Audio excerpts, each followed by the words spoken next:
Olá, gente, aqui é o professor Luiz. Hoje eu trouxe algumas questões do Enem 2021 para a gente responder e vai servir como uma revisão para a prova de 2022. O Enem está se aproximando, então a gente vai fazer essa breve revisão aqui com algumas questões do Enem do ano passado. Então, a primeira questão fala é a parte da eletroquímica, né? Vai abordar conceito de eletroquímica e ao mesmo tempo vai fazer uma ligação com a parte aí da física, né? Força eletromotriz, conceito aí TDP. O Enem sempre traz alguma coisa relacionada com eletroquímica, né? Uma pilha que vai fazer funcionar alguns dispositivos. No caso aqui, esse quadro vai ilustrar alguns 5 dispositivos, né, eletrônicos, né? Relógio de parede, celular, câmera digital, carrinho de controle remoto e notebook, laptop. E tem a força eletromotriz, né, que é a diferença de potencial, a DDP. Essa DDP é o que vai fazer o dispositivo funcionar. Relógio de parede tem uma DDP de 1,2 a 1,5. Celular, 3,5 a 3,8. Câmera digital, 7,5 a 7,8. Carrinho de controle remoto 10,5, 10,0 e notebook, laptop 10, 19,5 a 20. E aqui vem justamente a pergunta, né? Considere que a bateria é constituída pela associação de 3 pilhas. Então aqui a gente já tem uma informação que vão ser 3 pilhas em série, né? Para poder ligar aqui o dispositivo. Essas pilhas em série vai ser somada, né? Multiplicada por 3 para dar a diferença de potencial. E aqui eu tenho as semi-equações, a equação do iodo e do lítio. Um vai ser o polo positivo e o outro é o polo negativo. Quando a gente tem essa semi-equação, a gente tem a semi-equação de oxidação ou de redução. Aí aqui você olha o sentido da seta, né? E vê que aqui a espécie está recebendo elétrons. Então, aqui ele está falando do potencial de redução. Aquele que tiver, que é o potencial para ocorrer uma redução, ou seja, receber elétrons. Aquele que tiver maior potencial de redução vai ser o cátodo. Então, o cátodo, que é o polo positivo da pilha, é aquele que tem maior potencial de redução. E o ânodo, que é o negativo, é aquele que tem menor potencial de redução. Para você calcular a DDP dessa pilha formada pelo cátodo e pelo ânodo, você vai ter que subtrair o maior potencial de redução, maior, menos o menor.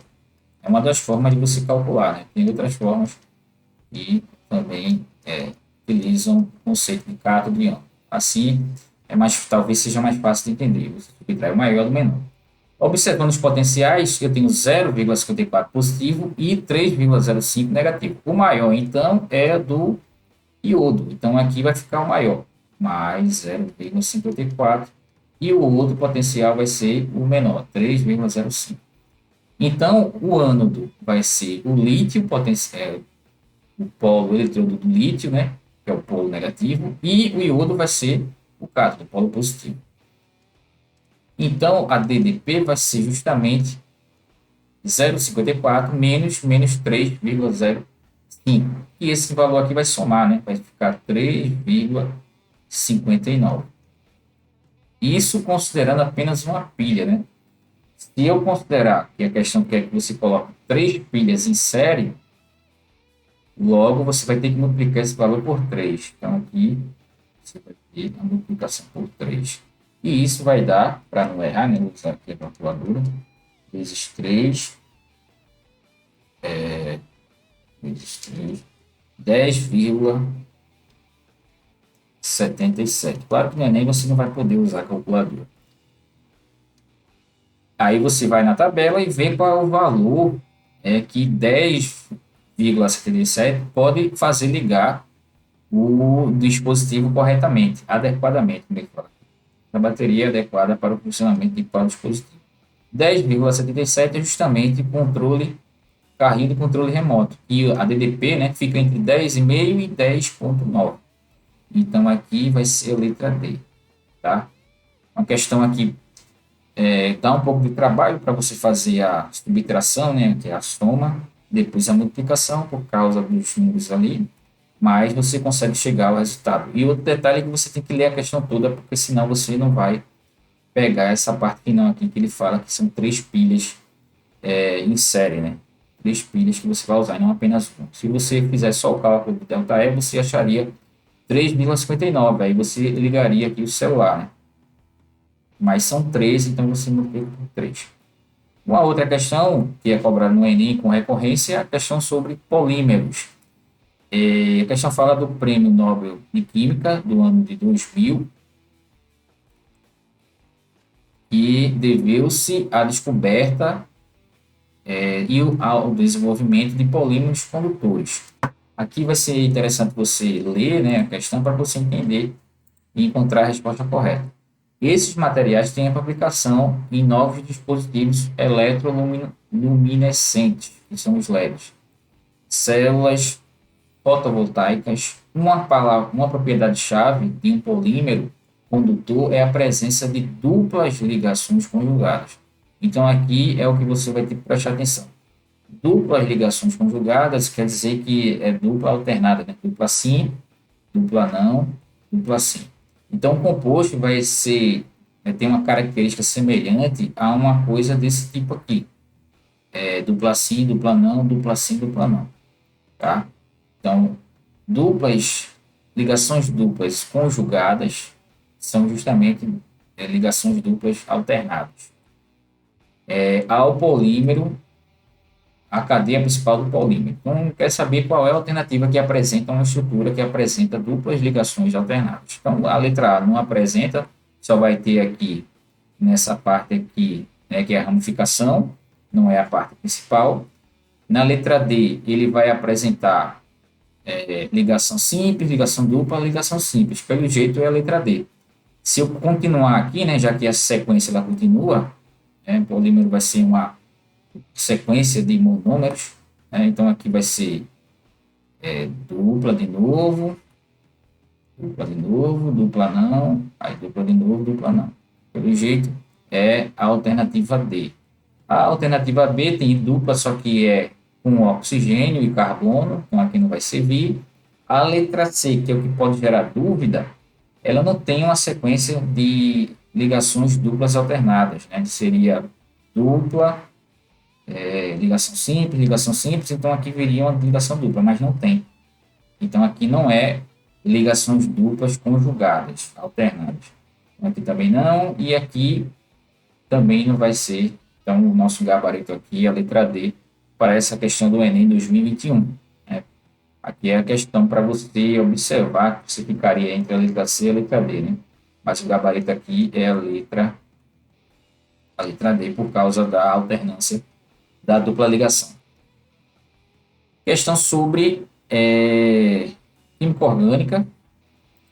A prova de química vai abordar muitas questões de química orgânica. Aqui a gente tem a reação de produção de um éster, esterificação.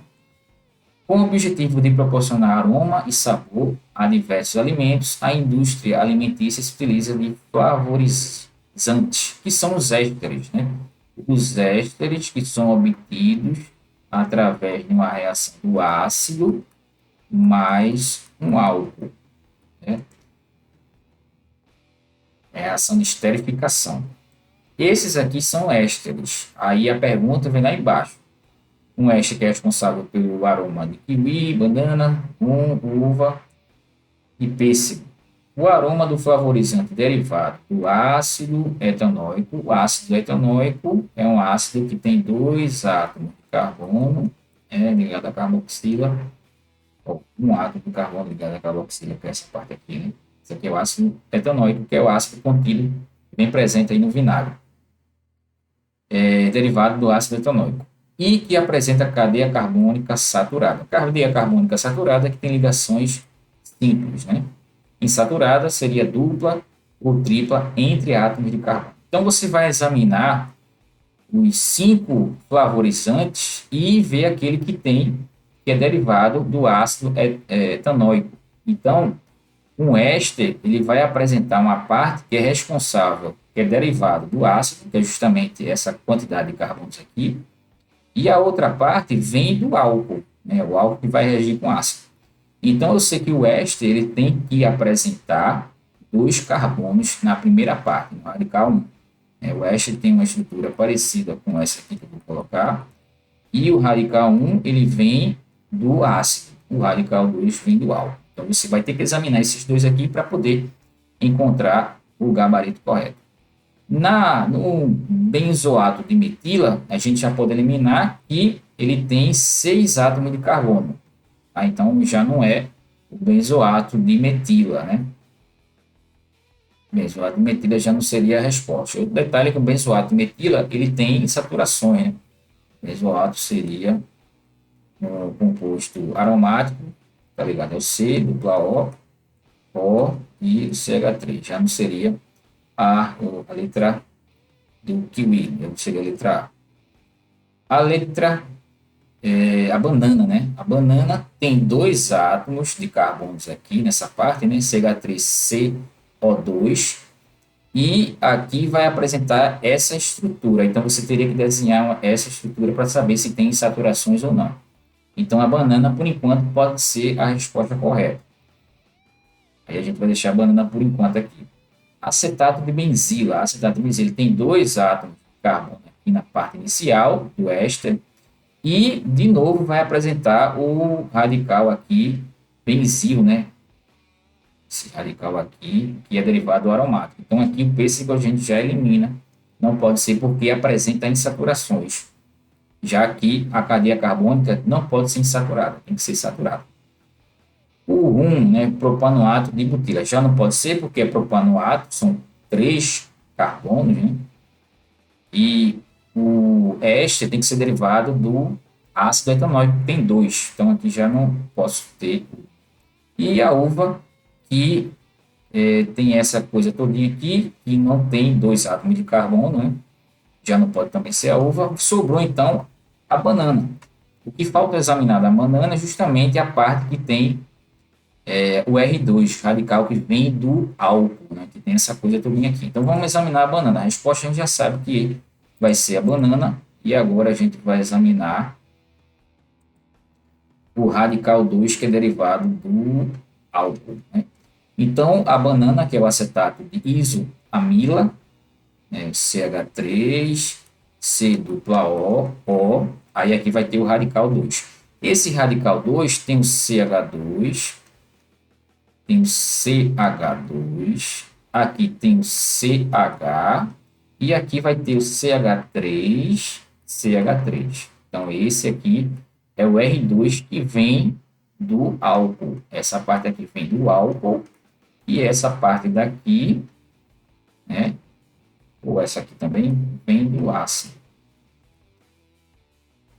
Na verdade, deveria só ser essa parte aqui, que é o R1, né, CH3. Então, CH3 vem do ácido etanóico e a outra parte, vem do... Deixa eu apagar aqui, vem do álcool. Essa parte aqui é o R1, esse aqui seria um R1, que vem do ácido, e esse aqui seria o R2, que vem do álcool. Esse aqui é o R1, esse aqui é o R2. E esse grupo é o grupo acila, né, que vem presente nos ésteres.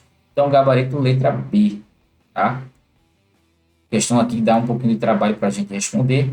Uma outra questão que foi cobrada no Enem 2021, a parte de propriedades dos compostos orgânicos, né? A acidez dos compostos orgânicos. Vamos ver aqui. As águas subterrâneas têm sido contaminadas pelo uso de pesticidas na agricultura. Entre as várias substâncias usualmente encontradas, algumas são apresentadas na figura. Então, aqui tem a figura dos compostos que são contaminadas pelo uso de pesticidas. A distinção dessas substâncias pode ser feita por meio da análise química qualitativa, ou seja, determinando a sua presença mediante a adição de reagente específico. Aí ele fala do hidróxido de sódio. O hidróxido de sódio que é uma base forte, NaOH, e ela é capaz de identificar qual é esse contaminante, porque vai reagir através de uma reação ácido-base, que é a reação ácido-base de Brocellori. Brocellori é uma das definições de ácido, né, que é aquele que vai ser ácido, é a substância que é capaz de doar o próton, né, vai doar o H+. Então, ele quer reagir com NaOH, vai reagir com esse 5, e qual vai ser aquele que vai realmente reagir, né? Então, e vai produzir uma reação ácido-base. Então, você vai ter que encontrar qual é o composto que apresenta propriedades ácidas. Esse composto que apresenta propriedades ácidas seria o ácido carboxílico, né, que tem essa estrutura aqui. Só que nas alternativas não temos, né, ácido carboxílico. Aí você tem que observar um outro composto orgânico, uma outra classe de compostos orgânicos que apresenta propriedades ácidas, que é o fenol, que é justamente o composto 3. O composto 3 apresenta um OH ligado a um composto aromático, né? Então, a nossa alternativa é a letra C, né? O composto fenol, a classe fenol apresenta propriedades ácidas. Com isso, o composto 3 que apresenta fenol seria o composto que vai reagir com o NaOH e vai produzir uma reação ácido-base, ácido de Brocellori. Ok? Letra C. A questão aqui sobre a decomposição da matéria orgânica, uma questão bem tranquila. O que poderia gerar dúvida é o metano, né? Metano poderia gerar dúvida aí. Na verdade, o biodiesel e o biogás poderia gerar dúvida.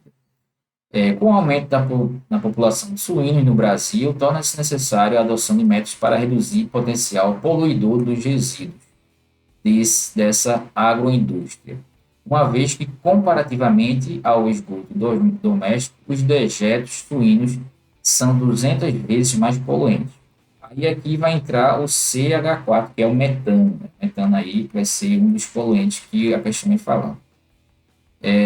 Sendo assim, a utilização desses resíduos como matéria-prima para a obtenção de combustíveis é uma alternativa que permite diversificar a matriz energética. Ele quer obter o metano e transformá-lo em um combustível, né, através dessa questão do dejeto, né, dos suínos. Né? E qual é o tipo de combustível, ou melhor, o biocombustível que o texto está se referindo, que é justamente o biogás. O biogás é justamente a produção do metano através da matéria orgânica em decomposição. O biodiesel é justamente a reação de ácidos que vão reagir para produzir ésteres através da reação de transesterificação, reação de ácido com álcool para produzir éster e álcool. Reação de transesterificação. Então, gabarito letra B. E, para finalizar, uma questão que tem um cálculozinho para a gente fazer, que é justamente a obtenção de um combustível. A prova do Enem traz bastante a importância de alternativas viáveis aí e menos poluentes. A obtenção do etanol, a partir da cana-de-açúcar, é feita através de um monossacarídeo, que é a glicose. Tá aqui a fórmula da glicose. A gente não vai precisar da massa molar da glicose, o que vem dado aqui na questão, né? A relação, a proporção que você vai usar para fazer o cálculo, cuja fermentação produz cerca de 50 gramas de etanol. Então, a glicose, que tem a fórmula ali, que a gente não vai precisar da massa, vai produzir o etanol. Já é dada a proporção, mas a gente não precisa usar a massa molar. Ele fala que 100 gramas de glicose vai produzir 50 gramas de etanol. Essa é a proporção que a gente vai usar. E embaixo ele vai continuar, né? E uma condição específica de fermentação obtém-se 80%. Esse valor a gente vai precisar multiplicar no final dos cálculos para poder encontrar a resposta correta, já que vai ter uma eficiência de 80%. A densidade também a gente vai usar porque a questão vai pedir o volume de etanol produzido. Eu vou partir de 50 kg de glicose. Então, 50 kg de glicose, você não pode usar quilo, porque estão em unidades diferentes, né? Então a gente vai usar gramas e vai dar 50 mil gramas. Vai produzir X. Esse valor de X vai ser 25, esse vezes esse, né? 25, 0, 1, 2, 3, 4, dividido por 100, 1, 2, 1, 2, vai dar 25 mil gramas de etanol. Esse é o valor da massa do etanol. Detalhe que é 80%, né, que vai ser convertido, aí você multiplica 25 mil por 80%, 25 mil por 80%, que é 0,8, vai obter 20 mil. Então, multiplicando aqui o percentual, né, 80% vezes 25 mil gramas de etanol sobre 100%, isso vai dar a massa de etanol de 20 mil gramas. Aí, mas a questão ainda não acabou, porque ele quer saber qual é o volume. Para encontrar o volume, aí você vai ter que relacionar com a densidade que a questão vem dar. A questão fornece para a gente calcular. Como ele quer o volume, a gente vai usar a equação de densidade sobre V. E para encontrar o volume através da densidade, você tem que dividir a massa pela densidade. A massa é 20 mil e a densidade é 0,80. E vai dar 25 mil, né? Só que vai dar 25 mil ml. 25 mil ml, você vai converter para litro. Você vai usar a conversão para litro, 25 mil ml, convertido em litro é 25 litros. Então, aqui a nossa resposta é a que tem 25 litros, que é a letra C. Gabarito dessa questão, letra C. Ok? Então, essa foi a revisão, né? Uma das primeiras revisões que a gente vai fazer para o Enem, abordando aqui algumas questões do Enem 2021. Questões sobre química orgânica, reação de esterificação, cálculo, né? Essa parte aqui de cálculo estequiométrico, a parte de polímeros, eletroquímica, pilha, e também pode vir na prova de física, a parte de eletrodinâmica, ou até mesmo na parte de eletrostática, pode vir alguma coisa relacionada com a eletroquímica. Tá? Sempre eles trazem uma relação da química com a física através do cálculo de DDP, ok? Bem, essa foi a dica, a gente volta numa próxima com mais revisões aí para vocês. Até mais.